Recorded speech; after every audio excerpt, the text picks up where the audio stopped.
Pessoal, vocês estão me ouvindo? Som legal, imagem, tudo certo? Podemos começar? Bom, eu acredito que com vocês, nós paramos nas duas primeiras preliminares, tá? Então, essas preliminares, elas foram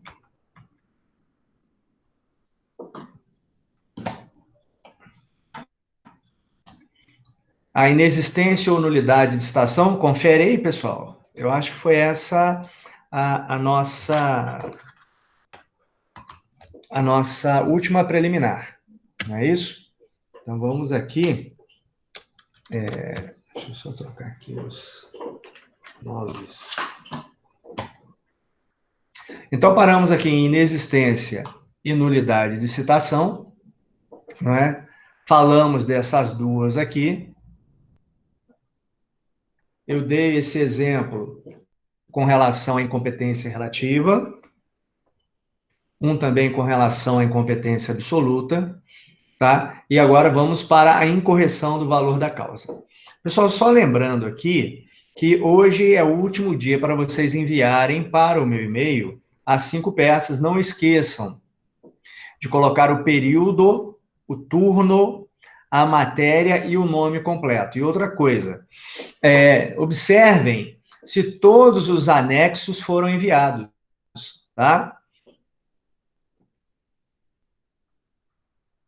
Porque tem aluno me enviando uma folha de uma peça só. Então, ele esqueceu de anexar o restante. Então, eu peço que vocês tenham essa atenção e confiram lá na sua caixa de e-mail, itens enviados, para aqueles que já enviaram, se todas as peças elas já foram remetidas, tá bom? Bom, então vamos lá. Pessoal, olha só, sempre gosto de repetir para vocês, pode, PDF, o ideal seria PDF, agora aqueles que não conseguirem digitalizar e enviar no PDF, batam uma foto, tire uma fotografia e encaminha como anexo junto ao e-mail, tá bom? Então, pessoal, mais dúvidas com relação à entrega do e-mail, no finalzinho da aula a gente abre um espaço, tá? Para a gente conversar. Bom, então vamos lá. Como eu sempre falo para vocês, quem sabe peticionar, sabe contestar, tá? Porque o que acontece? Nós vamos conferir inicialmente aquelas regras processuais que o autor deveria ter observado, tá? Então, veja, a gente sabe que um dos requisitos da petição inicial é o valor da causa, e eu tenho regras específicas para fixação do valor da causa. Então, todas as ações, aliás, os critérios para você fixar o valor da causa em todas as ações, você vai encontrá-las lá no artigo 291 e 292. Então, se porventura vocês estiverem analisando, por exemplo, uma ação de cobrança, onde o autor está cobrando do réu 100 mil reais, e você é advogado do réu, você vai ter que observar que o valor da causa tem que corresponder ao valor do pedido. Tá? Então, se pede 100 mil, o valor da causa é 100 mil. Se porventura o autor atribuir à causa um valor menor, é óbvio, fica muito claro que ele está querendo recolher custas iniciais prévias num valor inferior. E você, ao apresentar a sua contestação, você vai conferir se o valor da causa está correto. Se o valor da causa não estiver correto, ou seja, se uma regra processual para fixação do valor da causa não for observada, eu estou diante de um erro. Esse erro, ele é nominado lá no artigo 337. Então, toda vez que o autor atribui um valor da causa diferente do que é previsto naquelas regras do 291 e 292, eu estou diante da incorreção do valor da causa. A incorreção do valor da causa está lá no inciso 3º do artigo 337. É uma preliminar dilatória, não é? Por que dilatória? Ela não é uma preliminar, não é um erro tão grave assim, então é possível eu corrigir, né? Então você, como advogado do réu, olha aqui, conduta do réu, o que que você vai requerer? Você vai demonstrar para o juiz a regra que foi inobservada, vai mostrar o valor correto e vai requerer que o autor corrija o valor da causa. E isso, pessoal, isso tem uma consequência direta nas custas processuais, tá? Toda vez que você eleva o valor da causa, as custas processuais também se elevam. O valor é maior a ser recolhido. Então, o objetivo é corrigir esse erro, corrigir o valor da causa e o juiz determinar que o réu, que o autor, complemente o pagamento das custas. Ok? Alguém pode ler para mim, por favor, o artigo 293 do Código de Processo Civil? Ele está até na tela aí, tá? Alguém, por favor? O réu poderá impugnar, em preliminar da contestação, o valor atribuído à causa pelo autor, sob pena de preclusão, e o juiz decidirá a respeito, impondo, se for o caso, a complementação das custas. Não estou ouvindo nada. Alguém?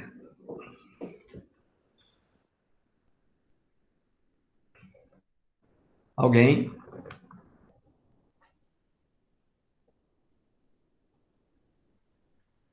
Não, mas eu não ouvi aqui. Lê de novo para mim, por favor. Tá? Eu acho que... Tá, então deve problema dele estar aqui. Alguma coisa. Então vamos fazer o seguinte... Ah, agora eu estou ouvindo. Eu ouvi. Vamos lá, Júlia. O réu poderá impugnar, em preliminar da contestação, o valor atribuído à causa pelo autor, sob pena de preclusão, e o juiz decidirá a respeito, impondo, se for o caso, a complementação das custas. Tá, beleza. Olha só, pessoal. Agora eu ouvi, tá? Bom, a Esmeralda Barra, bom dia. Em ações de natureza voluntária, qual o valor? Que tipo de ação, Esmeralda? O valor da causa normalmente está no 291 e 292, tá? Que ação seria essa de natureza voluntária? Por exemplo, se for o pedido de um alvará, vai ser o valor que você queira levantar. Se for, por exemplo, um inventário, você vai colocar o valor do monte mora a ser partilhado. Reconhecimento de paternidade, ela vai entrar no 291, tá? Se for o reconhecimento de paternidade só, por si só, é uma ação declaratória. Então, você vai atribuir o valor que você queira. Ah, R$100, R$1.000, tá? Vai entrar no 291. Agora, se você for ajuizar uma ação de reconhecimento, investigação e reconhecimento de paternidade acumulada com petição de herança, porque aí você vai querer bens também do suposto pai, aí o valor da causa vai ser a parte que cabe ao suposto, ao filho, né, ao autor da ação nessa ação de investigação de paternidade, tá? Mas se for só reconhecimento de paternidade, entra no 291, ok? Bom, pessoal, então veja que o artigo 293 estabelece de forma muito clara que o momento para você questionar esse erro é na contestação. E o que o juiz vai fazer? Se ele entender que você está certo, ele vai determinar a complementação das custas.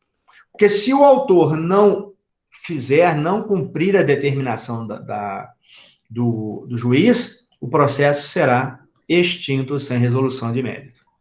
Ok? Então, veja, o objetivo de se alegar as preliminares é mostrar para o juiz que existem erros, regras processuais que não foram observadas e que devem ser corrigidas. Porque, uma vez corrigidas, o processo pode caminhar e o juiz poderá analisar o mérito. Só lembrando que esses erros a serem corrigidos devem ser as preliminares dilatórias, porque existem preliminares peremptórios que eu não tenho como corrigir. Por exemplo, coisa julgada, aí o processo ele é extinto de plano, tá? Então só fiquem atentos a isso. Então, com relação à incorreção do valor da causa, quando nós formos fazer contestação, eu devo apresentar uma petição inicial para vocês, e com base nesta petição inicial, vocês inicialmente vão analisar os requisitos da petição inicial, tá? Vão primeiro analisar se houve alguma violação de alguma regra processual, que, consequentemente, surge uma preliminar, ok? Bom, e aqui, pessoal, eu trouxe, então, para cada uma das preliminares, eu trouxe uma sugestão de texto. Então, se você se deparar com uma incorreção do valor da causa, uma sugestão de texto é essa. Você vai fazer a devida adaptação, tá? Então, veja, pessoal, eu sempre mostro para o juiz o que eu observei. Ô, seu juiz, o autor está cobrando, ele está pleiteando uma indenização por dano material de 5 mil, mas atribuiu o valor da causa R$ 1.000. Então, normalmente, o primeiro parágrafo dentro de uma preliminar é o que você observou, o que você analisou, o que você apurou de errado. Logo em seguida, numa sequência, você vai apresentar a regra que foi ignorada. E finalizando, uma consequência. Ora, diante da incorreção do valor da causa, por que eu estou alegando isso? Para que o valor da causa seja adequado à regra processual correspondente e que o autor complemente as custas, porque se não fizer, o processo vai ser extinto. Ok, pessoal? Tudo bem? Próxima preliminar, inépcia da inicial. Nós temos que lembrar que o artigo 300, ele estabelece, no seu artigo 330, parágrafo 1º, aquelas hipóteses em que a petição inicial ela é considerada inépta. A gente sabe que um dos pressupostos processuais, né, para que o processo se desenvolva validamente, é a petição apta, não é? Então, se você estiver diante de uma inépcia, o correto é petição apta. Qual é o errado? Petição inepta, tá ok? É uma preliminar peremptória, trata-se de um pressuposto processual, e diante da inépcia, você vai pedir a extinção do processo com base no artigo 485, inciso 4. Quando tiver a cadeirinha aqui, é a morte do processo. Ok? Tá? Então, pessoal, veja, uma coisa simples aqui, só para relembrar no parágrafo 1º, é o seguinte: imagine que o autor, ele formule um pedido de dano moral e dano material. Você sabe que, para cada pedido, o autor tem que apresentar uma causa de pedir. Então, veja, para o dano moral, imagine que houve uma negativação indevida.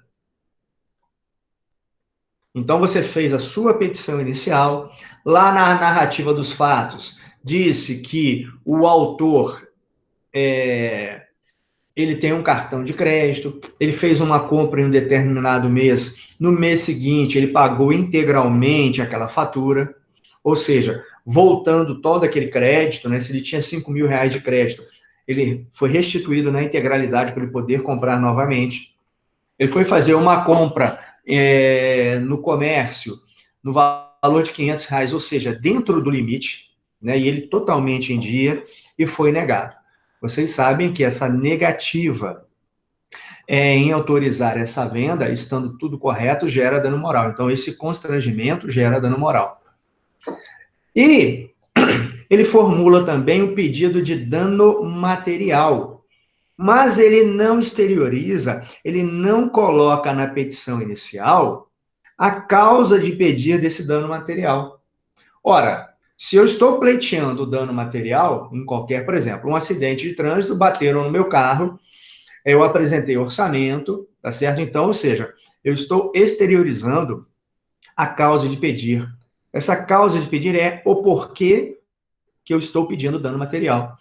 Só que nesse nosso exemplo aqui, voltando, eu estou ajuizando, foi ajuizado pelo autor, uma ação de indenização por dano moral acumulada com dano material. Só que na narrativa, lá nos fatos e fundamentos jurídicos, você só identifica, você réu, só identifica a causa de pedir do dano moral.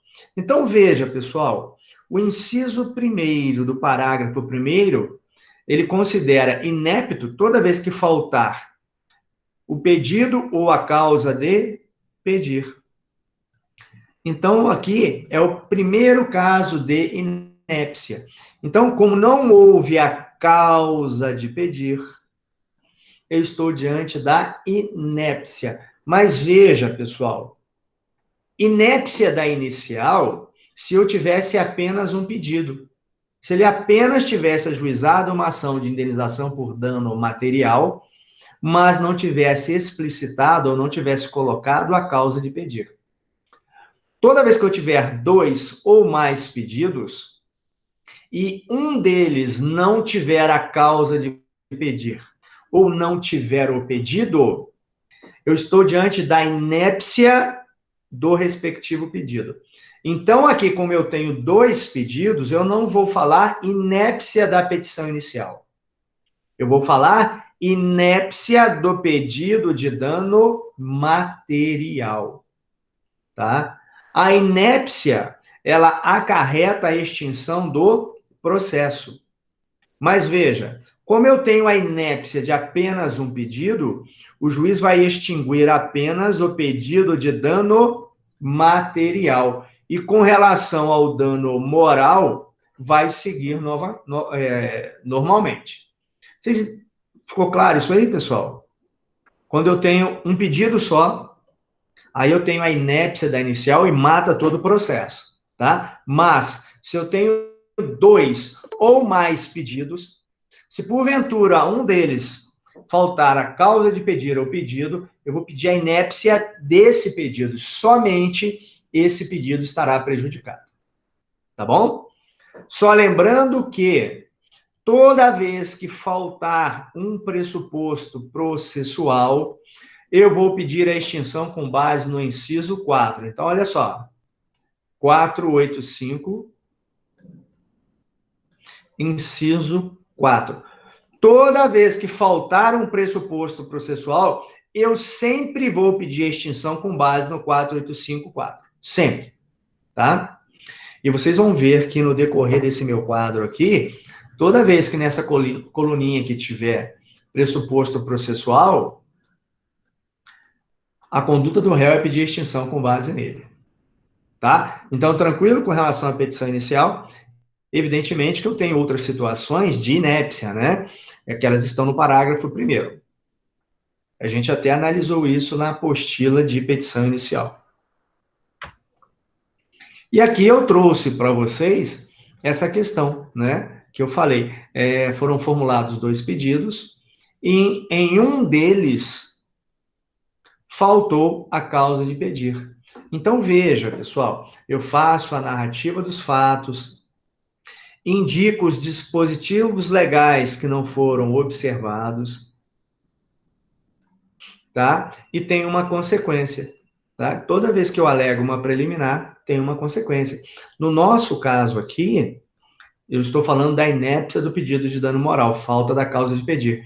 Veja que eu vou utilizar a terminologia, ou seja, eu vou nominar a minha preliminar de acordo com 337. Eu não posso colocar um nome em uma preliminar que não esteja no 337. Então, eu vou seguir estritamente o que está no 337.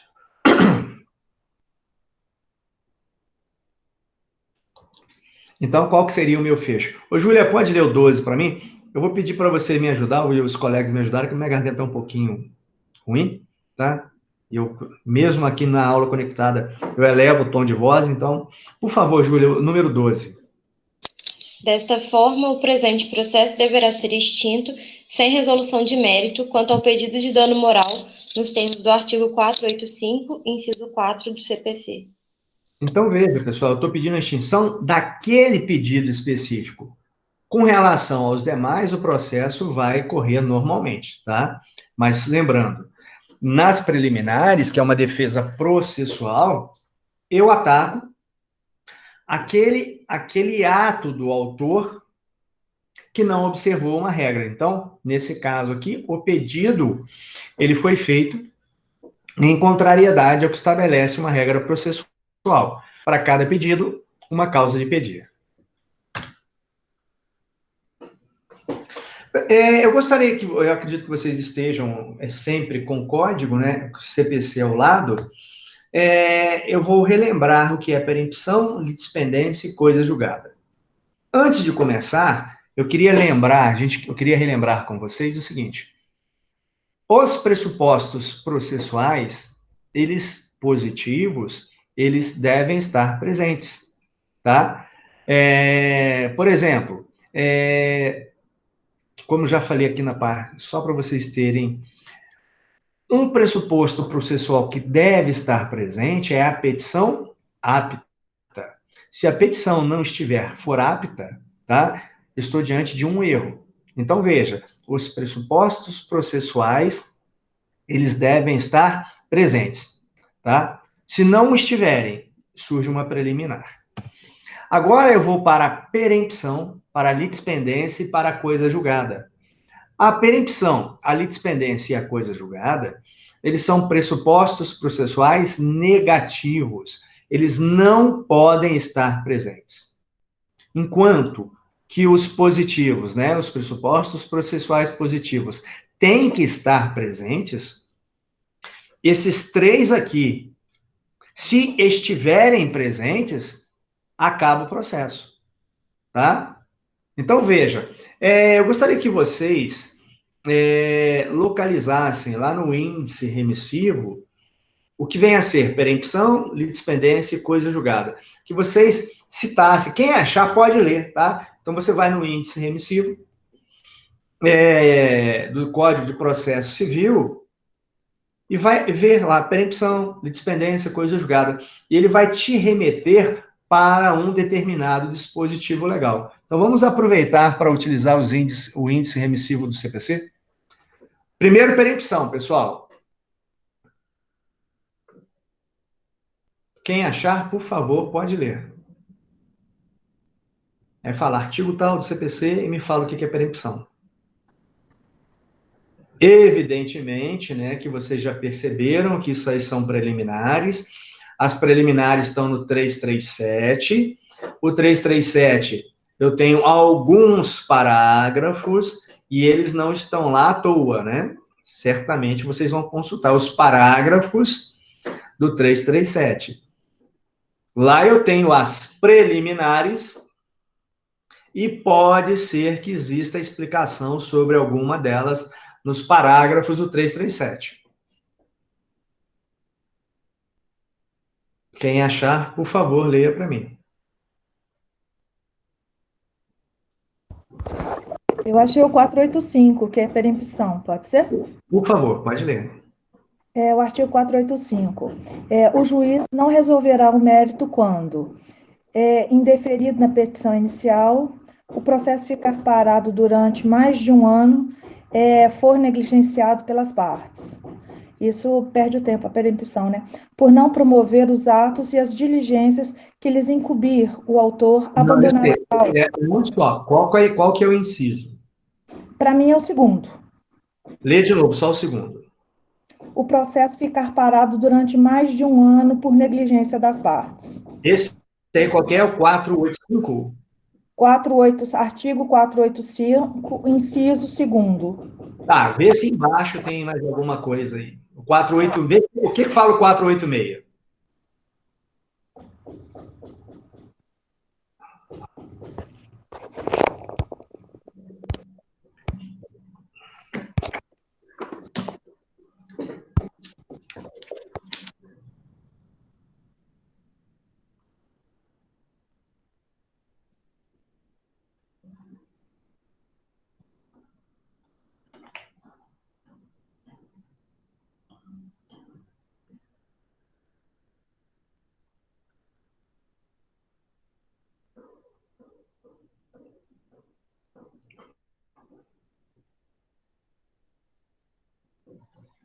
Acharam?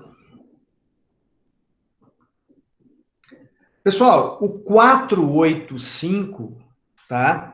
Ele estabelece que uma das formas do processo ser extinto, lá no inciso 3º, o juiz não resolverá o mérito quando, por não promover os atos e as diligências que lhe incumbir, o autor abandonar a causa por mais de 30 dias. Isso aí não é perempção, tá?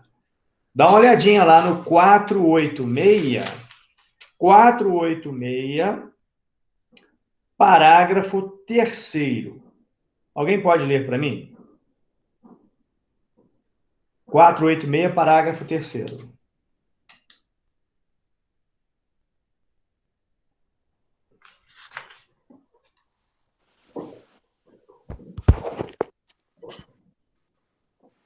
Parágrafo 3º. Se o autor der causa por 3 vezes a sentença fundada em abandono de causa, não poderá propor nova ação contra o réu com o mesmo objeto, ficando-lhe ressalvada, entretanto, a possibilidade de alegar em defesa do seu direito. Pessoal, então olha só. Perempção é uma formulazinha. É 3 vezes o 485.3. Então, se por 3 vezes o autor deixar... Então, ele tem uma ação, abandona por 30 dias, juiz extingue. Ele ajuiza uma nova ação contra o réu com a mesma causa de pedido e mesmo pedido. E, mais uma vez, ele deixa o processo parado por 30 dias. Aí ele ajuiza uma 3ª vez. E, mais uma vez, ele não pratica ato nenhum no processo por 30 dias. O juiz determina uma providência e ele não cumpre. Ou seja, 3 ações que ele propôs contra o réu foram extintas por abandono. Então, na 3ª vez, está caracterizada a perempção. Então, ele não poderá propor uma 4ª vez. Ok? E o segundo não entraria? Não. O processo fica parado durante 1 ano por negligência? Ele não sofre a perempção, não? Não, enquadra ali no 3. Tá? Ok.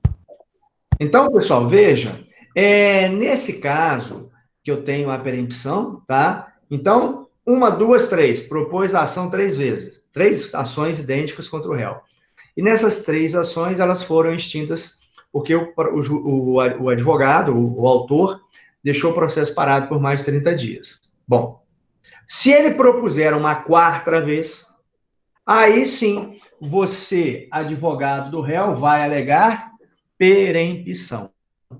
Com a 3ª, caracterizou perempção. Ponto. Tá? Numa 4ª vez, tá? Caracterizar, não pode mais propor ação. Bom, e litispendência? O que vem a ser litispendência, pessoal? A Júlia colocou aqui para mim. Leia para mim, por favor, Júlia. O que é litispendência? E coisa julgada, pessoal. Vamos lá. Parágrafo 1º. Verifica se a litispendência ou a coisa julgada quando se reproduz a ação anteriormente ajuizada. Pessoal, então eu tenho 2 ações idênticas tramitando ao mesmo tempo, e eu não posso isso. Isso pode dar uma insegurança jurídica. Imagine que você propõe uma ação de indenização em função de acidente de trânsito contra B, cai na primeira vara civil, ela está demorando, você propõe a mesma ação de indenização contra B, repetindo a ação, né? Porque a primeira está andando muito devagar. E essa vai para a 3ª vara civil de Juiz de Fora. Veja que o nosso ordenamento jurídico veda a tramitação de 2 ações idênticas, tá? Porque, veja, em um processo o pedido pode ser julgado procedente, é possível, e no outro o pedido pode ser julgado improcedente. Imagine que o advogado do autor esqueça uma prova, então, e essa prova seja fundamental.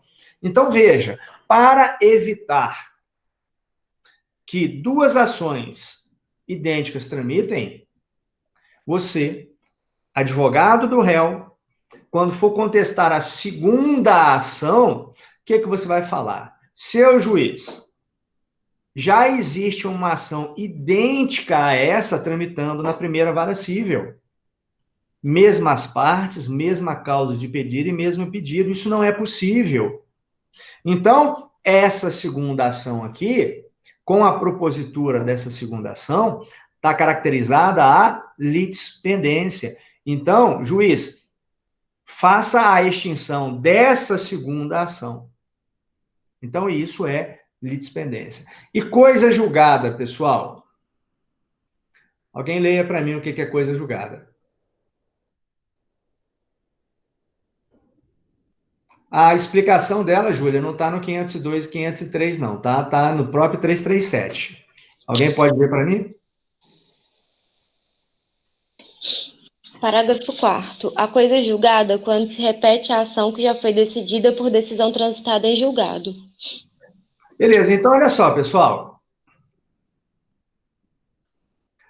A propõe uma ação contra B, ação de indenização por dano material. Essa ação é julgada, os pedidos são julgados improcedentes. A perde essa ação. Aí A recorre para o Tribunal de Justiça. O Tribunal de Justiça mantém a sentença. Aí existe a possibilidade legal e é interposto um recurso para o STJ, recurso especial. E nesse recurso especial, que também são hipóteses muito limitadas, o Superior Tribunal de Justiça, ao analisar essa ação de A, fala assim, ó, o juiz está certinho, vou manter a sentença.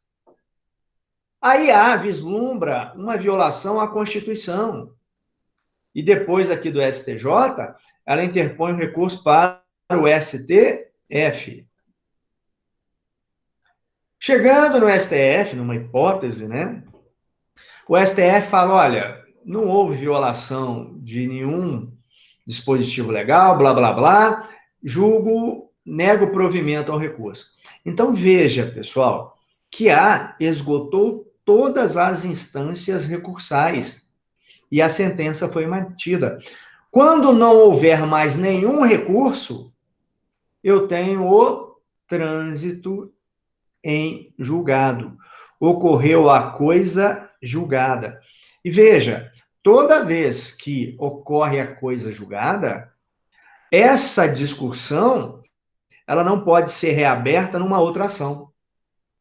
Então, imagine que A perdeu, esgotou todos os recursos possíveis, não há mais recursos a serem interpostos, e o processo acaba, é extinto, né? Houve o trânsito em julgado. Aí o que acontece? Algum tempo depois, A contrata um novo advogado, e esse novo advogado ajuiza uma ação de indenização por dano material em face de B. Aquela mesma ação.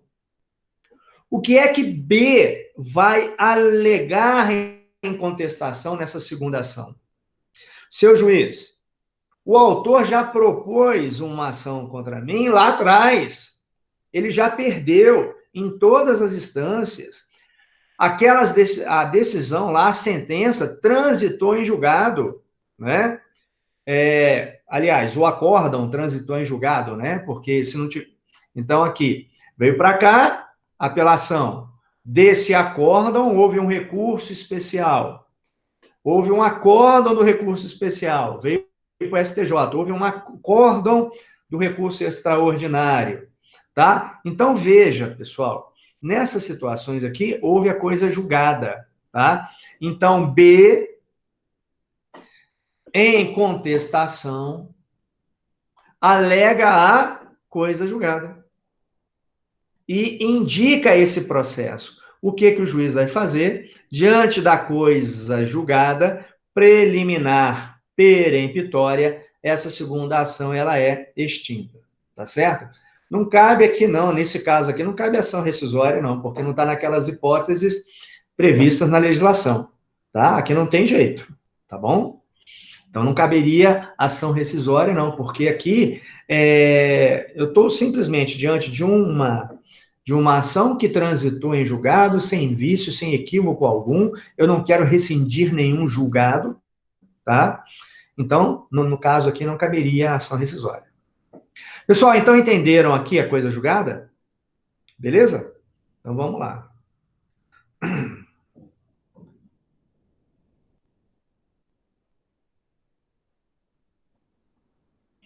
Lembrando, gente, que tem que estar claro para vocês, porque quando eu falo de litispendência, coisa julgada e perempção, eu estou falando de ações idênticas. Pessoal, quando é que duas ações são idênticas? Alguém pode falar para mim aí? Está no 337. Eu acho que é o primeiro parágrafo do 337. Salvo engano. Se alguém pode ler para mim?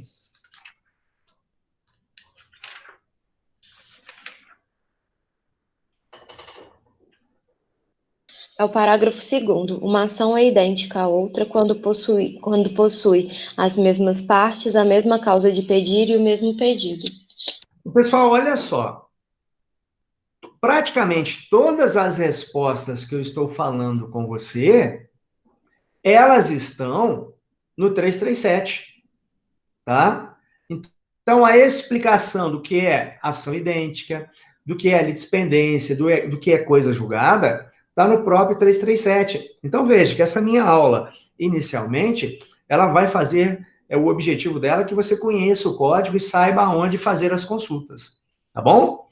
Então, lembrando que perempção,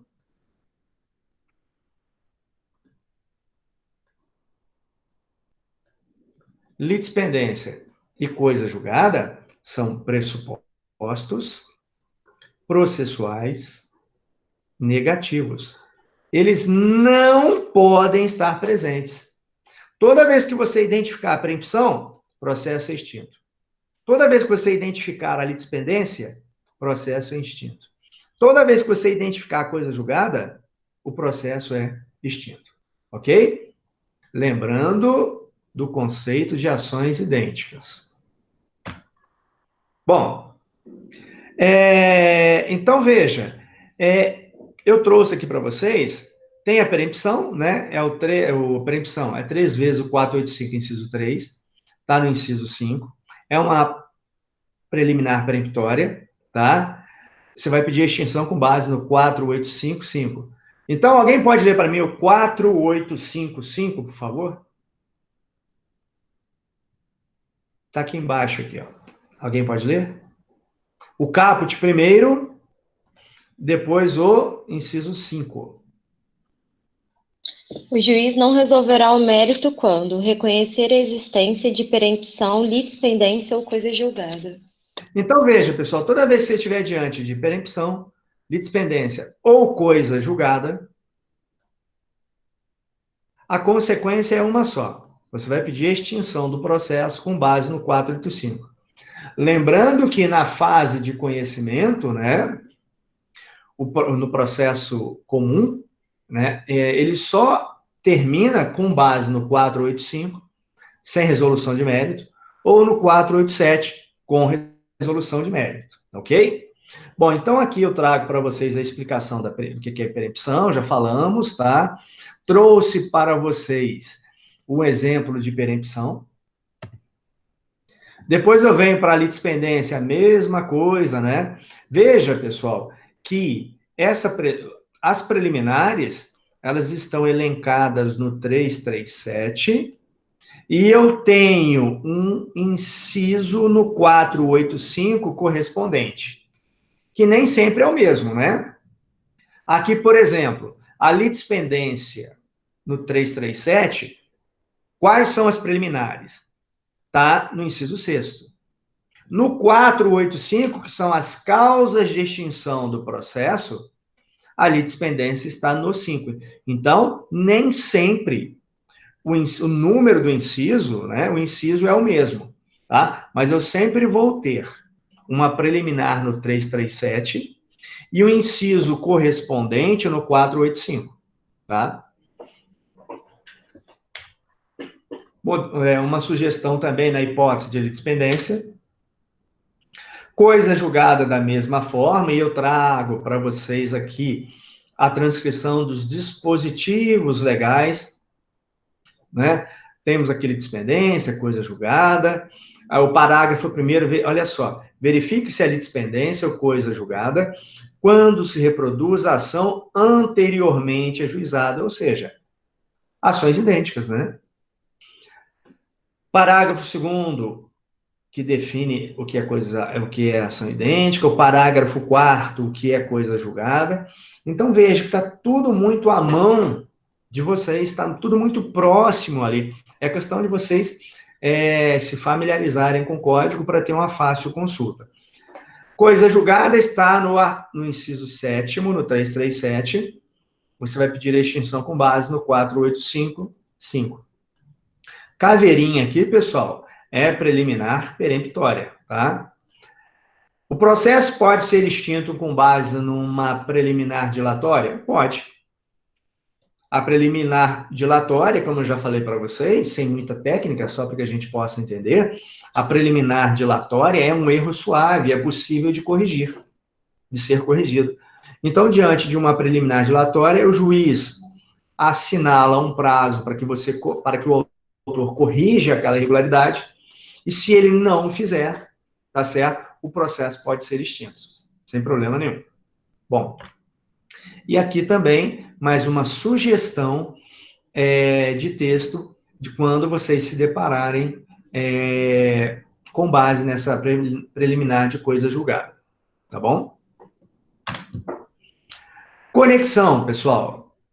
Então, a conexão é uma outra preliminar, tá? Artigo 55. Júlia, por favor, você pode ler para mim o 55?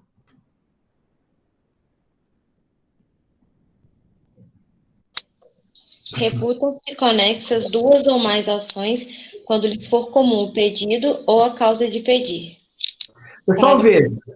Tá legal, obrigado, Júlia. Então, veja, pessoal, que olha só, quando é que eu tenho ações idênticas? Quando eu tenho as mesmas partes, a mesma causa de pedir e o mesmo pedido, né? Então, veja, isso aqui, quando duas causas são idênticas. A conexão não exige identidade de partes. A conexão exige identidade da causa de pedir ou do pedido, tá? Um exemplo disso. Vocês já conhecem ali o Carrefour e sabem que tem uma alameda, né? Você sai da Rio Branco e entra naquela alameda, naquela descidinha, onde ficam parados inúmeros carros ali. Deixa eu ver aqui. Tá? Acho que daqui dá para eu desenhar. Então, aqui é a Alameda, aqui é a Rio Branco, né? Aqui é o Carrefour. Imagine, pessoal, que tem vários carros estacionados aqui. E vem uma pessoa com um veículo distraída e, pumba, bate nesse carro, bate nesse carro, bate nesse carro e bate nesse carro. E para aqui. E o que esse motorista faz? Ele fala o seguinte: vocês que estão parados no local errado, e é possível parar aqui, não vou pagar ninguém, procurem seus direitos na justiça. Tá, só uma perguntinha aqui, pessoal. Imagine, só você tem uma via, isso aqui, é possível, e tem uma faixa de acostamento, né? Aqui os carros vêm para cá, e aqui os carros vêm para cá. Mas esse carro estava saindo de uma rua paralela. Só que a subida aqui é muito íngreme. Aí o que ele fez? Ele estacionou o carro dele aqui. Na realidade, o carro tinha que vir para cá, né? Entenderam, né? Mas ele botou aqui no acostamento. Era possível ele botar o carro aqui no acostamento. Tá. E veio um carro e, pimba, bateu neste carro que estava parado no acostamento com problema e com os faróis piscando. Tudo certinho. Aí a pergunta. Nesse caso aqui,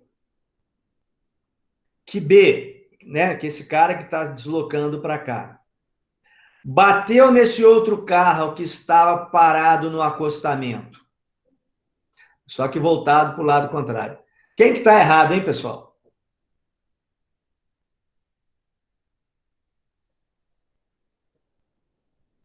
O que vocês acham?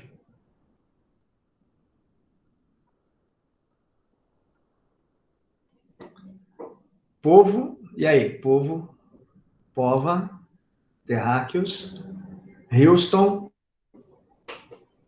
Apolo chamando Houston. E aí? Próxima aula, eu quero uma jurisprudência dessa. Nós já estudamos, fizemos pesquisa de jurisprudência, né? Então, pessoal, para a próxima aula vai valer um ponto quem me apresentar uma jurisprudência nesse sentido. Ou seja, o carro estava se deslocando normal, só que no acostamento tinha um carro parado, só que voltado para ele. O carro estava errado. Ele tinha que ter virado para o outro lado. Mas o carro está parado no acostamento, ele pode ficar no acostamento.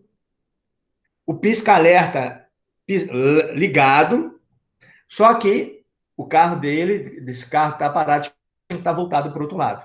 E aí o cara aqui distrai e bate, tá? Então, eu vou pedir para vocês procurarem uma jurisprudência e a gente vai analisar esse caso aqui no próximo, tá? Não vou dar a resposta agora não, porque eu queria que vocês fizessem a pesquisa, tá? Por aí, Marcos, tá? No caso, esse carro parado, na realidade, é um objeto, né? Então, eu gostaria que vocês consultassem essa questão, mas veja, esse carro está parado num lugar indevido, tá? Esse carro está parado no lugar indevido. O carro parado realmente não bate, Marcos, mas eu posso botar meu carro em qualquer lugar, né? Então, eu queria que vocês, eu não vou dar a resposta agora, eu queria que vocês pesquisassem, tá? E aí a gente discute isso aí. Tá? Eu não vou responder não, tá, Marcos? Você está no caminho, mas não vou responder isso aqui agora, não. Vou pedir que vocês façam, pesquisem a jurisprudência. Se for sobre esse caso aqui, eu não vou responder. Eu quero que vocês pesquisem lá. Oi, Júlia. O senhor não deu aula sobre pesquisa de jurisprudência. Oi? O senhor não deu pesquisa de jurisprudência. Não dei? Não. Ué? Ah, não é possível? Sério? Não, então na próxima aula a gente vai fazer rapidinho uma pesquisa de jurisprudência. Mas, de qualquer forma, vocês devem conhecer alguém que seja advogado, entra no site. Ô, gente, vocês mexem em tudo quanto é coisa na internet, vão mexer lá também, lá no site do TJ. Próxima aula, então, nós vamos fazer pesquisa de jurisprudência. Tá? Pesquisem isso na internet, né? Fazer uma pesquisa normal, esse caso para vocês. Bom, então vamos lá, só aqui na conexão aqui. Bom, imagine, este carro veio, bateu no B, bateu no C, bateu no D e bateu no E. Não tenha dúvida que A está errado, não tenha dúvida, né? Aí o que acontece? B propõe uma ação contra A. Veja, pessoal, é uma ação de indenização por dano material decorrente de acidente de trânsito, com pedidos de indenização por dano material. Qual é a causa de pedir? Ué, o acidente. Tá? Essa ação foi para a primeira vara civil.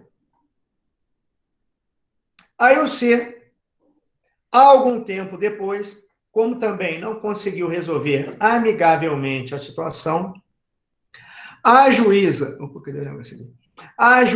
uma ação de indenização de dano material contra A. Só que essa ação vai para a terceira vara civil. Veja que tem a mesma causa de pedir e também o pedido.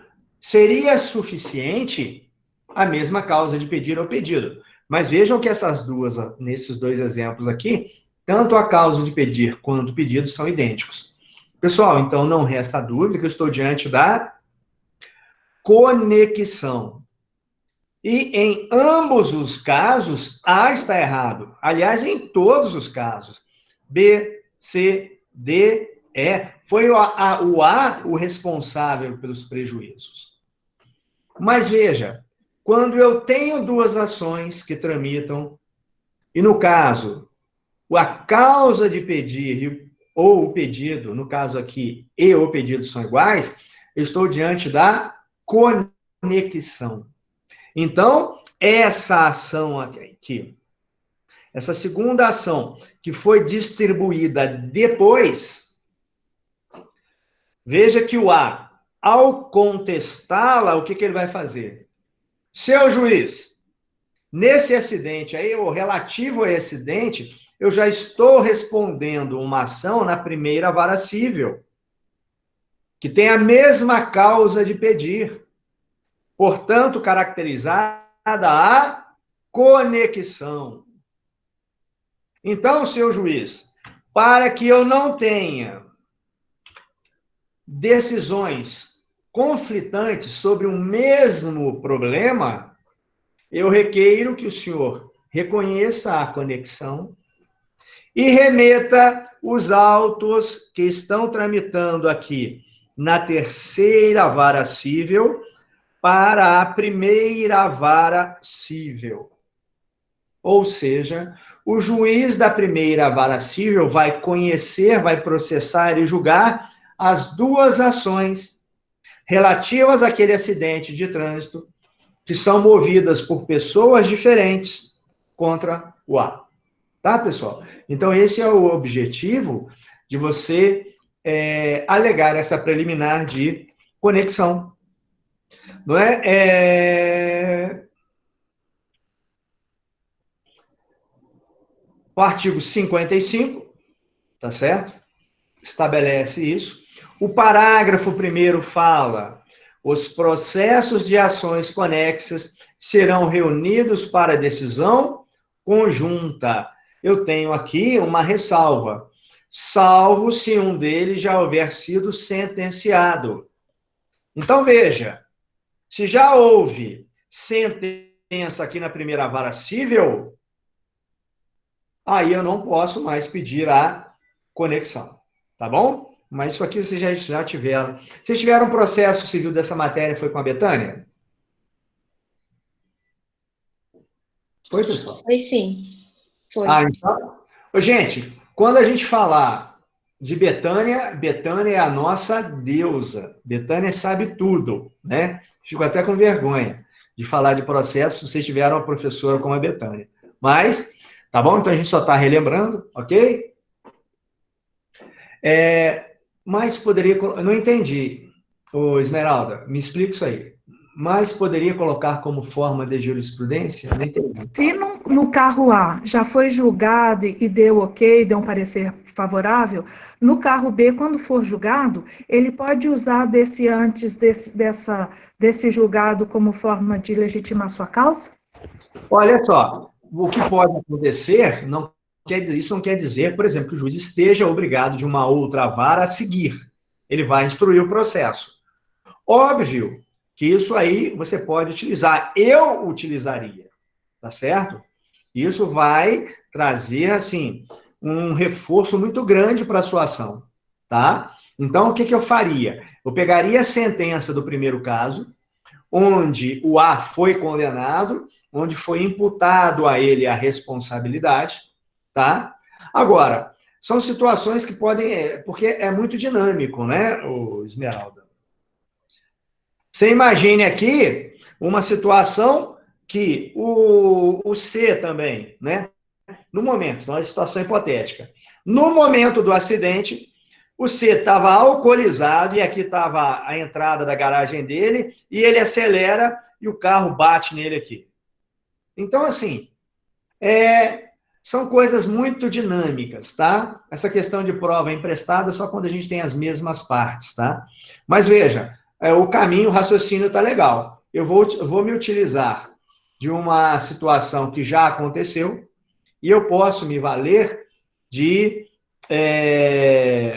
da mesma testemunha, tá certo? Elas vão ser inquiridas ali novamente, mas veja, para cada carro eu posso ter particularidades, tá? Mas o raciocínio está bem legal aqui. Sim, você pode fazer a perícia, tá? Se teve vítima, fatalmente vai ter perícia. Agora, se não houve fazer perícia, depois não tem como, né? Vamos lá. Falamos então aqui de conexão, que é a mesma situação, eu posso aproveitar para continência, tá, pessoal? Eu remeto vocês ao artigo 56, tá? Então, dá-se a continência entre duas ou mais ações quando houver identidade quanto às partes, a causa de pedir, mas o pedido de uma, por ser mais amplo, abrange o das demais, tá? Então, veja, em uma ação onde se busca a rescisão de um contrato, você quer acabar com o contrato, e numa outra, onde você quer a revisão apenas de uma cláusula, tá certo? Então, toda vez que eu tenho uma ação que o objeto dela é muito mais amplo e engloba do outro, eu estou diante da continência. Então, você pode pedir a reunião também desses processos, tá? Aí eu remeto a vocês o artigo 56, 57, leiam com calma, relembrem essa situação. Trouxe aqui um texto, uma sugestão de texto, na hipótese de vocês se depararem com uma situação em que esteja caracterizada a conexão. Bom, essa próxima preliminar aqui, a gente tem uma confusão com relação a elas, tá? Demais. Então, eu vou explicar para que a gente consiga relembrar essa situação. Pessoal, veja, eu tenho a incapacidade, eu acho que aqui é o 337-9. Alguém pode ler para mim, por favor? O 337 caput, depois o 9.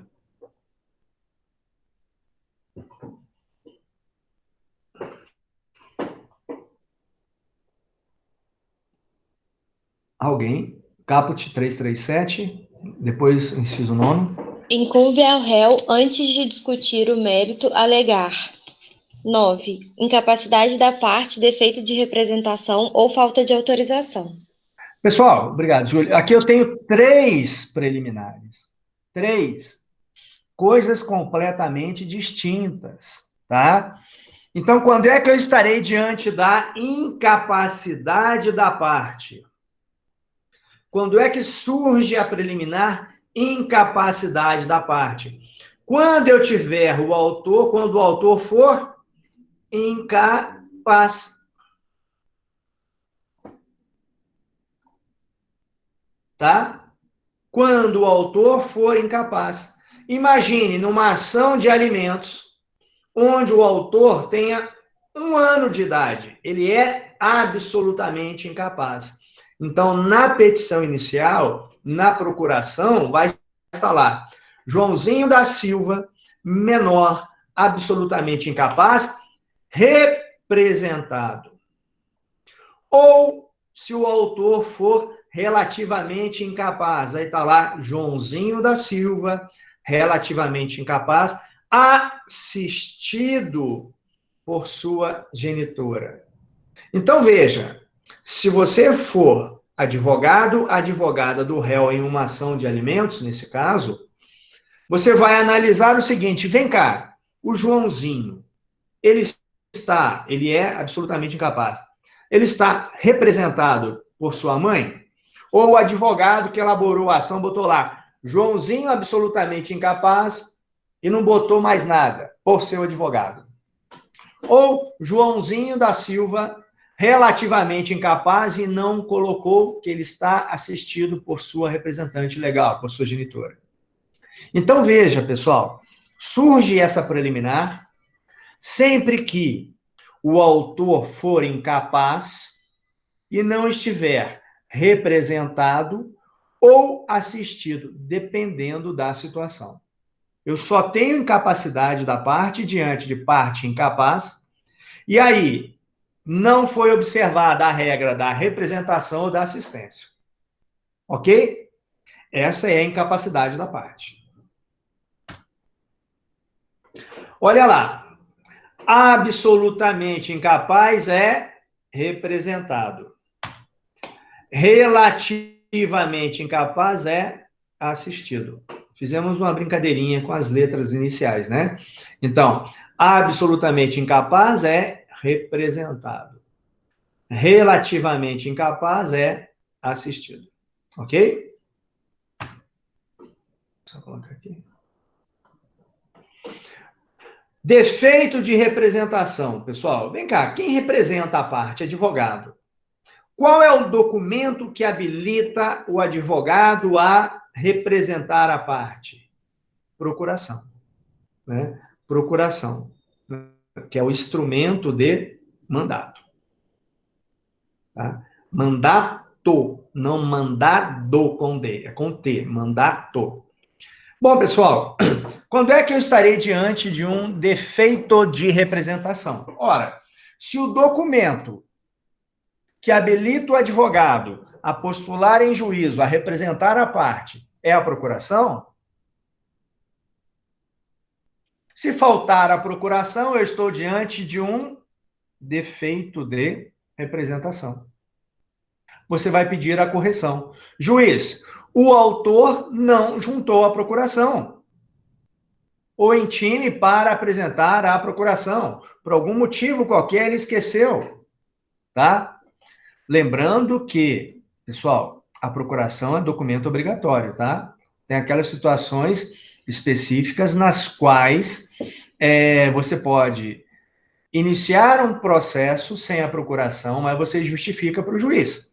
Ó, eu tive que propor ação nessa data sem procuração, porque senão ocorreria a prescrição. O meu cliente está fora do país, eu quero um prazo para eu juntar a procuração.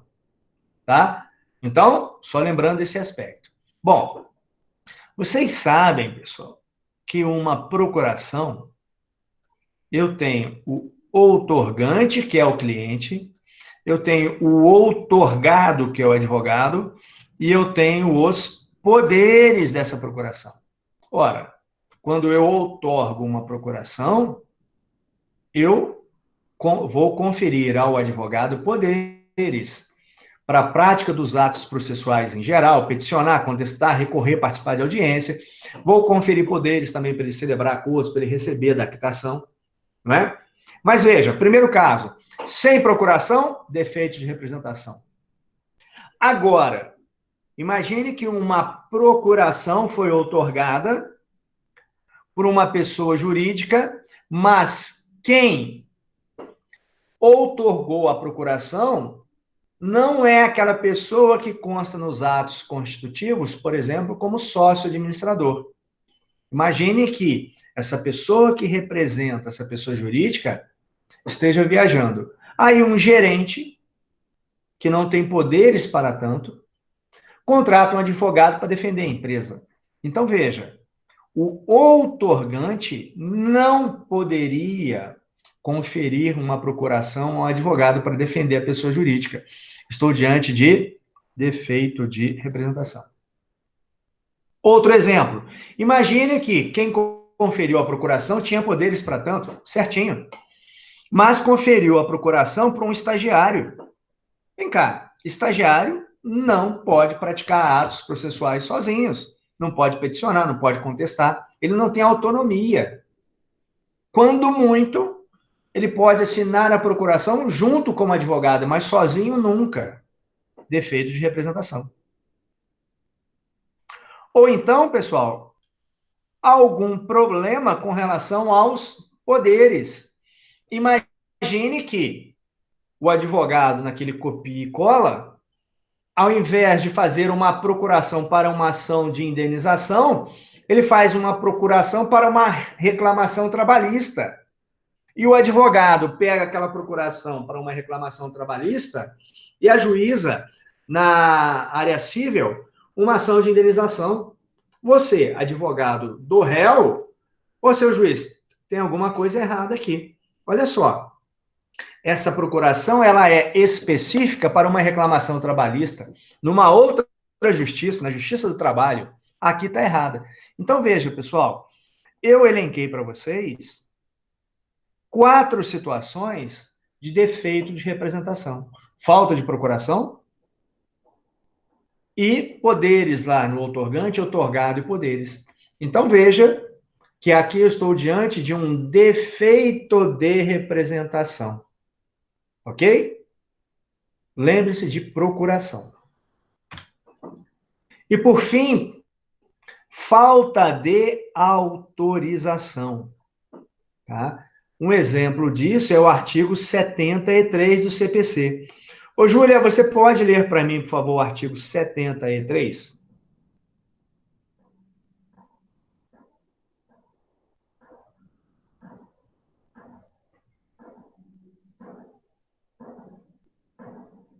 Alguém, por favor? Artigo 73. O cônjuge necessitará do consentimento do outro para propor ação que verse sobre direito real imobiliário, salvo quando casado sob regime de separação absoluta de bens.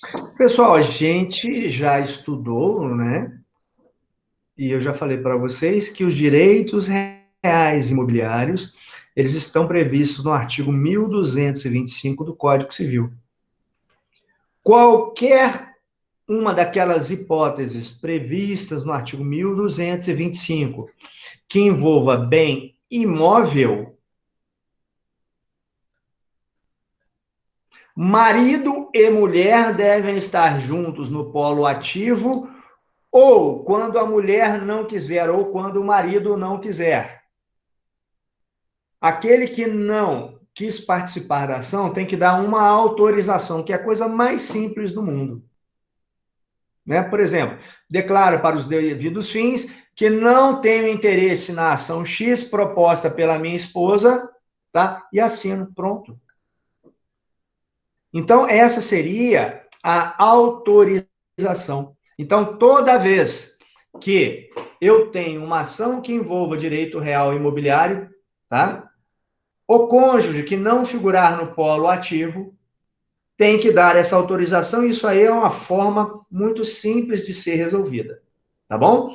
Se porventura você observar que é uma ação que envolva direito real imobiliário, prevista lá no artigo 1225 do Código Civil, e só tem o marido, lembrando, né, bem imóvel, e não, a mulher não está junto no polo ativo, nem tampouco concedeu a autorização, você está diante da preliminar falta de autorização.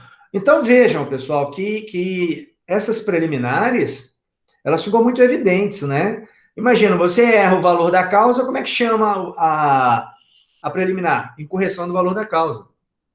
Você está diante de uma ação que envolva direito real imobiliário e não tem a autorização do outro cônjuge, qual é o nome da preliminar? Falta de autorização. E aí vai. Então, veja, se você visualizar a petição inicial como ela tem que ser feita, quando você for contestar, você vai identificar de forma muito fácil essas falhas que o autor teve na elaboração da peça. Veja que eu estou falando apenas de defesas processuais preliminares por enquanto, tá? Bom, e aqui eu trago as explicações ou um slide para cada uma das preliminares, né? O que está em maiúscula, letras maiúsculas aqui, é sobre ela que eu estou falando. Então, esse slide que fala de incompetência é incapacidade da parte, dilatória, né? O que você vai requerer. Trouxe aqui dispositivos legais que vão complementar o seu estudo. Outra preliminar aqui em caixa alta, aqui em letras maiúsculas. Defeito de representação, os dispositivos legais aqui também.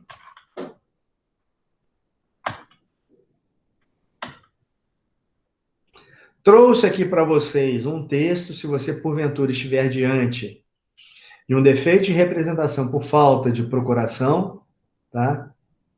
Vem cá, essa apostila de contestação vocês não têm, não?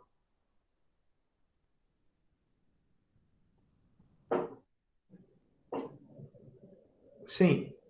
Tá, mas qual? Ah, na apostila de vocês não tem esse texto aqui, não, Júlia?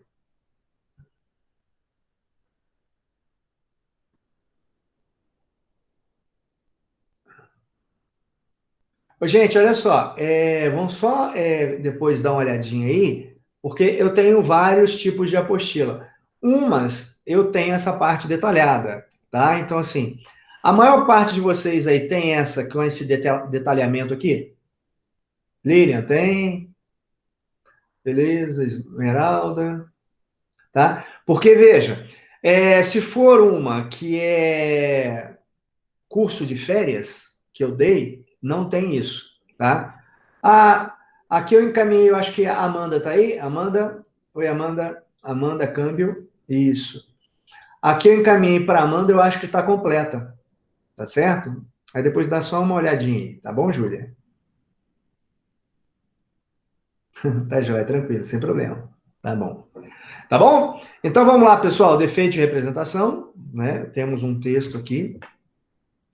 Aí depois a falta de autorização, que também tem um slide específico para ela. Então, para cada uma dessas preliminares que eu acabei de explicar para vocês, né, traz aqui qual é o inciso correspondente, se é uma preliminar dilatória ou peremptória, né, se é pressuposto principal condição da ação, e você, como advogado do réu, o que você vai requerer? E logo abaixo, os dispositivos legais que disciplinam esse tema, ok? Lembrando que os direitos reais estão no artigo 1225, e quando eu falar de direitos reais sobre bens imóveis, tá? Eu tenho que ter autorização do outro cônjuge.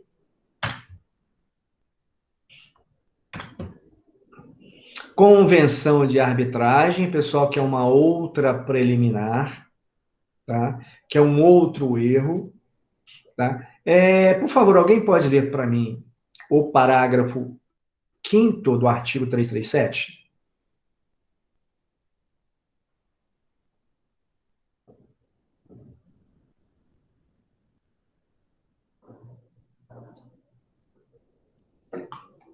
Alguém? Parágrafo 5º, por favor.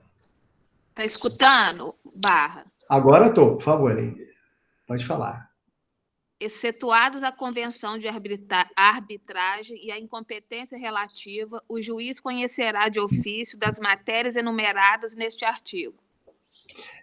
Beleza, então olha só, pessoal.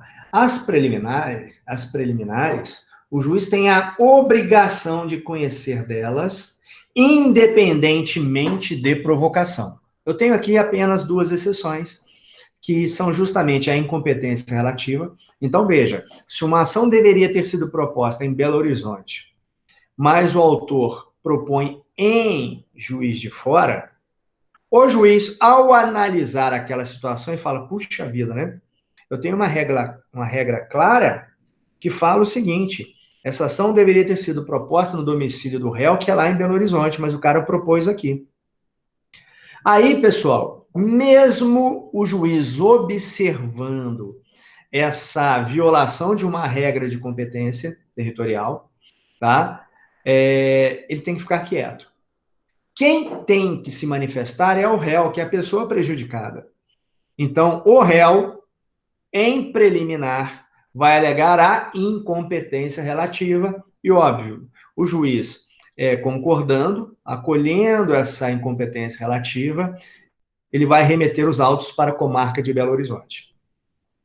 Agora, se o réu nada falar, prorroga-se a competência. Eu tenho uma situação muito parecida com a convenção de arbitragem, tá? Imagine que em um contrato de locação, locador e locatário estabelecem que qualquer problema oriundo daquele contrato, quem vai resolver é o árbitro fulano de tal, tá? Então, veja, as partes têm que respeitar essa cláusula contratual. Se porventura, imagine, né, eu tenha, então, A e B celebraram um contrato, estipularam que, em hipótese, numa situação de litígio, das obrigações ali, dos direitos e obrigações ali envolvidos ali, eles submeteriam à arbitragem, tá? Só que, ignorando essa cláusula contratual, ajuiza uma ação contra B, objetivando a rescisão do contrato. Pessoal, o que B vai fazer quando se deparar com essa petição inicial? A primeira matéria que ele deve alegar é a convenção de arbitragem. Juiz, por favor, no contrato, na cláusula 15ª aí, existe uma convenção de arbitragem, ou seja, o senhor não pode conhecer desse litígio. Quem vai resolver isso aqui é o árbitro por nós designados. Então, o que o juiz faz? Analisa o contrato, efetivamente existe ali uma convenção de arbitragem, tá? O que ele faz? Ele extingue o processo, acaba com o processo e fala, pessoal, autor e réu, peguem o seu contrato aqui e levem lá para o árbitro designado por vocês. Então, a convenção de arbitragem é uma preliminar peremptória.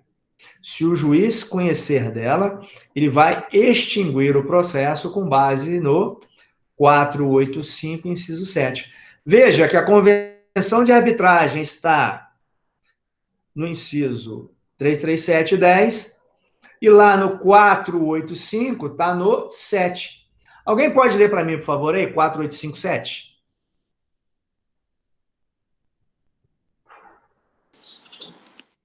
Acolher a alegação de existência de convenção de arbitragem ou quando o juízo arbitral reconhecer sua competência. Pessoal, então veja, olha só. Todo momento a gente identifica a preliminar no 337, mas eu só posso pedir a extinção com base no 485, tá? Por quê? A preliminar é uma defesa processual, tá? Então, toda vez que eu estiver diante de uma preliminar, o meu pedido de extinção do processo é com base no 485. Agora, só caminhando um pouquinho mais. Da mesma forma que na incompetência relativa, se o réu não alegar, existe uma prorrogação de competência, eu tenho fato semelhante com a convenção de arbitragem. Se porventura o réu não alegar a convenção de arbitragem, olha o que diz o parágrafo 6º do 337. Alguém, por favor, pode ler para mim o parágrafo 6º? A ausência de alegação da existência de convenção de arbitragem na forma prevista neste capítulo implica a aceitação da jurisdição estatal e renuncia ao juízo arbitral. Então, veja, pessoal. Então, nessas duas preliminares que eu dei ênfase para vocês, incompetência relativa e convenção de arbitragem, delas o juiz não pode conhecer de ofício, mesmo que esteja assim, saltando aos olhos, tá? Ele tem que ser provocado. Então, fiquem atentos, tá? Porque se houver uma convenção de arbitragem e você não alegar no momento próprio, qual seja a contestação, você vai ficar numa situação muito delicada para explicar isso para o seu cliente. É um método mais rápido, mais barato, que você está abrindo mão porque você foi desatento na hora da elaboração da sua contestação. E aqui, eu trago os dispositivos legais, que regulam a matéria. Opa, cadê o meu negócio? Parágrafo 5º, parágrafo 6º. Pessoal, veja quanta informação a gente tem no parágrafo 337 e às vezes a gente não lembra de consultar, tá? Muita coisa dessa aula está dentro do próprio artigo 337. Bom, aqui um exemplo, um texto, para vocês, numa situação de convenção de arbitragem. ausência de legitimidade. Ô, gente, a nossa aula vai até que horas, por favor? 9h40? É isso? Isso, 9h40, professor. Tá, joia. Então, vamos só terminar essa preliminar aqui. Aí vocês, ausência de legitimidade ou de interesse processual. A gente já trabalhou isso lá na petição inicial, né? Então, imagine, A propõe uma ação em face de B. Então, B, quando for contestar, uma das coisas que ela vai analisar é o seguinte, vem cá, o A é titular do direito que ele alega ter? Então, veja, num acidente, vamos voltar lá para o acidente de trânsito. A está ajuizando uma ação de indenização por dano material em face de B. Vem cá, esse acidente de trânsito que envolveu 2 veículos. Esse veículo aqui, do qual está se cobrando o prejuízo material, ele pertence a A? Se não estiver registrado em nome de A, A não tem legitimidade ativa. Somente pode cobrar um prejuízo, um dano material de um veículo, o seu proprietário. Ou seja, a pessoa física ou jurídica que conste como proprietário. Nesse caso, se B observar que A não é proprietário do veículo, ele vai alegar ausência de legitimidade ativa. E o processo é extinto. Caminhando, vamos supor que A seja o proprietário do veículo envolvido no acidente e que tenha tido prejuízo material. B, ele alega o seguinte, seu juiz, eu não pratiquei o ato ilícito, eu não posso figurar no polo passivo. Se eu não pratiquei o ato ilícito e não posso figurar no polo passivo, eu vou alegar a preliminar de ausência de legitimidade passiva. Veja que eu já analisei o artigo 338 e 339 quando lá da análise de petição inicial. Vocês sabem que, com base no 338 e no 339, eu posso redirecionar a ação. Eu propus a ação contra B e, na realidade, eu reconheço que eu fiz esse direcionamento de forma errada. Então, o que eu faço? Eu vou redirecionar a ação para C. Nesse caso, pessoal, você, como advogado de B, fala o seguinte, olha, eu não pratiquei o ato ilícito. Quem praticou foi o C. Então, veja, se o A, o autor, concordar com você, a ação vai ser redirecionada para o C. Isso aqui está bem explicadinho na minha apostila lá. E o processo será extinto com relação ao seu cliente e prosseguirá com relação ao C. Tá? Então, veja, diante da ausência de legitimidade ativa ou passiva, o processo é extinto. Lembrando que, na ausência de legitimidade passiva, você vai observar os artigos...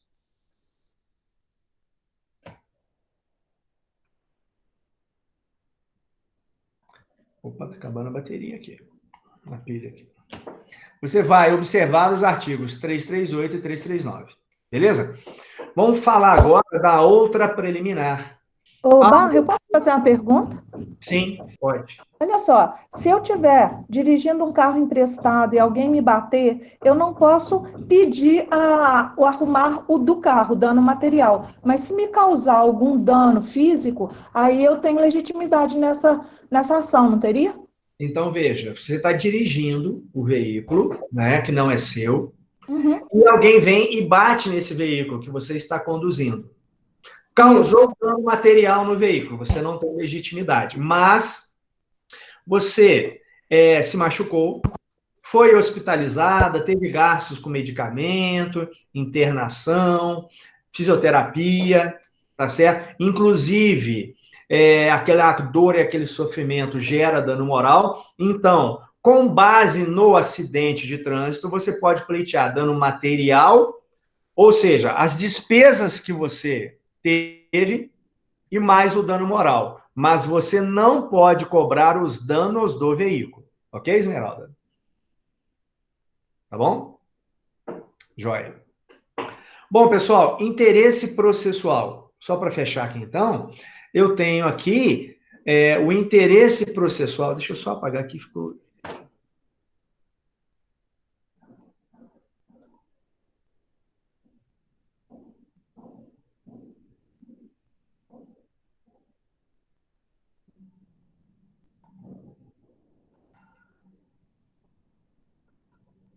Vamos lá, pessoal, ação de A contra B, né? Imagine, nesse acidente, B bate no carro de A, imediatamente após o acidente, os condutores conversam, tá? Gente, só um momentinho aqui, deixa eu só finalizar aqui, depois a gente fala sobre isso, tá, Júlia? Essa questão da conversão aqui. Então, olha só, pessoal, vamos lá. Só para fechar aqui. Imagine que A e B se envolvam num acidente de trânsito e, após o acidente, eles se acertam. Eles fazem, vamos fazer um acordo? Coloca isso no papel direitinho, bota testemunho e tal. Aí o B fala, olha, eu reconheço que eu estou errado, tá? Mas eu tenho condições de fazer esse pagamento daqui a um ano. Você aceita receber daqui a um ano? Aceito, beleza. O valor é de X e eu vou te pagar daqui a um ano esse valor. A aceita, eles assinam. Ou seja, pessoal, essa situação está resolvida. A só poderá acionar o Poder Judiciário se, ao final desses 12 meses, a data limite é ultrapassada sem que haja o pagamento. Mas, se A ignorar esse acordo feito com o B e ajuizar uma ação, e o que o B vai fazer? Seu juiz, espera aí, olha aqui esse documento assinado. Essa situação aqui já foi resolvida. Não há, tá certo? A necessidade da ação. Porque vocês sabem que a necessidade, ela surge quando eu não consigo resolver o problema extrajudicialmente. E aí surge a necessidade de se provocar o Poder Judiciário para que o autor tenha o bem de vida perseguido. No nosso caso aqui, já está definida essa situação. Então, o que o réu vai alegar? A ausência de interesse processual na modalidade necessidade. Essa ação não era necessária para o recebimento do prejuízo, uma vez que essa situação já foi equacionada. Bom, e uma outra vertente do interesse processual é a adequação, pessoal. Ora, veja que as partes não celebraram nenhum acordo extrajudicial, então houve a necessidade de se provocar o judiciário para que A receba o seu prejuízo material. Então, pessoal, qual é o caminho? Uma ação que vai condenatória, que vai tramitar pelo procedimento comum. Se você impetrar um mandado de segurança, você está propondo uma ação errada, você está propondo uma ação inadequada. Então, o que B vai alegar em contestação? Preliminar de ausência de interesse processual na modalidade adequação. E aí o processo vai ser extinto. Ok, pessoal? Lembrando que nos pressupostos processuais você vai pedir extinção com base no 485, inciso 4. os pressupostos processuais negativos no inciso 5 e as condições da ação no inciso 6. Ausência de legitimidade de interesse processual. Pessoal, então encerramos por aqui. Na próxima aula, a gente vai dar sequência, faltam mais 2 preliminares. Aí a gente vai falar de prescrição ou decadência e matérias de defesa direta e indireta. E a gente já vai começar a fazer o exercício, aí vocês vão ver como é que encaixa tudo direitinho. Só relembrando aqui, prazo para entrega até hoje à meia-noite, tá? Não esquecer de identificar o e-mail, período, turma, matéria, o nome de vocês, tá certo? Colocar, se possível, em arquivos distintos, primeira peça, segunda peça, terceira peça. Se você não conseguir em PDF, bata a foto, tá? A Júlia até colocou aí um programinha para converter, tá? Então, o pessoal que tiver dificuldade, vocês troquem informações. Mas se de tudo vocês não conseguirem, não tem problema. Bata uma fotos das peças e coloquem como anexo. Identifica, ó, barra essas fotos aqui da primeira peça, segunda peça. Tudo bem? Alguma dúvida, pessoal? Fiquem à vontade aí. Se não tenho dúvida, tenho dívida. Pessoal, muito obrigado pela atenção de vocês, tá? Desejo a todos uma boa semana, um bom final de semana. Terça-feira que vem estaremos juntos aí, tá? Eu pretendo terminar contestação e a gente já vai começar a fazer os exercícios. Vocês vão ver que é bem bacana, bem legal esses nossos exercícios de contestação, tá bom? Valeu, um abraço a todos. E essa aula eu estou gravando e eu vou disponibilizá-las para vocês assim que o sistema processar. Eu vou... Cristiano, faz o seguinte. Aí entre uma peça e outra, né, vai estar bem identificado, mas aí para cada peça, bota lá, primeira peça, segunda peça, não tem problema ser em um PDF, não, desde que eu identifique cada uma delas, tá tranquilo, tá bom?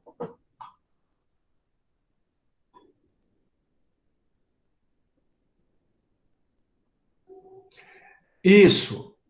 Me lembra, tá, Júlia? Me lembra, tá, pessoal? Pra gente... Se não der na próxima aula, a minha prioridade na próxima aula é terminar a contestação, tá, Júlia? Se não der, numa aula futura, a gente trabalha essa questão aí de jurisprudência, porque eu vou precisar de uma aula inteira para a gente ficar navegando no site do tribunal e vocês identificarem, tá? Para a gente fazer uma coisa bem, bem bacana. Deixa eu só terminar aqui a gravação.